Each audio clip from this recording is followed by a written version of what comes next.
Friends welcome back to my channel from hello kitchen. तो আমরা চলে এসেছি আজকে একটা নতুন ভিডিও নিয়ে, একদম নতুন রেসিপি নিয়ে। তো চলো ভিডিওটা স্টার্ট করা যাক। আমরা একটা নিয়ে নিচ্ছি ছোট পার্শে মাছ। এটা পার্শে মাছটাকে আমরা কেটে নিচ্ছি, মানে মাঝখান থেকে একটু একটু করে কেটে নিয়েছি, পুরোটা কেটে আলাদা করে দেবে না, একদম ছুরি দিয়ে মাঝখান থেকে একটু একটু করে কেটে নিচ্ছি। নিয়ে এবার এটাতে আমরা মশলা মাখিয়ে নেব। চলো আমরা এখানে কি কি মশলা নিয়েছি তোমাদের সাথে দেখিয়ে দিই। নিয়েছি লেবু, গোলমরিচ গুঁড়ো, ধনে গুঁড়ো, লঙ্কা বাটা, আদা বাটা, রসুন বাটা, ধনে পাতা বাটা, গরম মশলা, নুন আর স্প্রিং অনিয়ন নিয়েছি। আর সব কটা মশলা আমরা একসাথে নিয়ে নিচ্ছি, নিয়ে এবার মিক্সড করে নেব। হলুদ গুঁড়ো, লঙ্কা গুঁড়ো, জিরে গুঁড়ো আর নিয়েছি ধনে গুঁড়ো।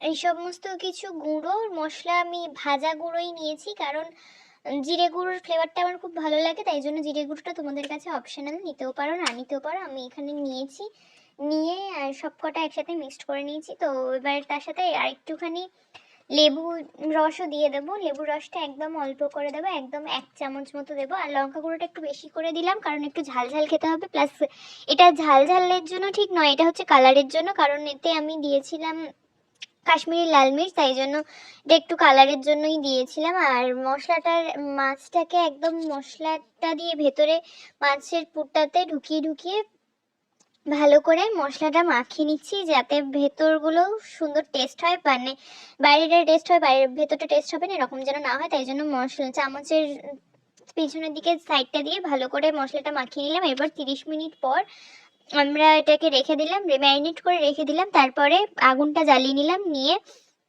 এবার কড়াই আমাদের মাছটা ভেজে নেওয়ার পালা। একদম অল্প করে সর্ষের তেল দিয়ে দিলাম।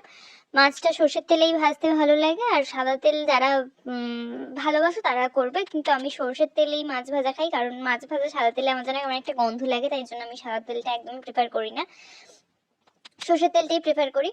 তো এবার মাছটাকে আমরা হালকা হালকা করে ভেজে নেবো এপাশ ওপাশ করে। আর আলতো আছে মাছটা ভাজবে। আমার যেটা হয়েছিল, বেশি মানে জোরে আগুনটা জ্বালিয়ে দিয়েছিলাম, তাই জন্য মাছের ওপরের মশলাগুলো পড়ে গিয়েছিলো, ভেতরটাও ভাজা হয়ে গিয়েছিল। এবার স্প্রিং অনিয়ন দিয়ে এটাকে সাজিয়ে নেওয়ার পালা।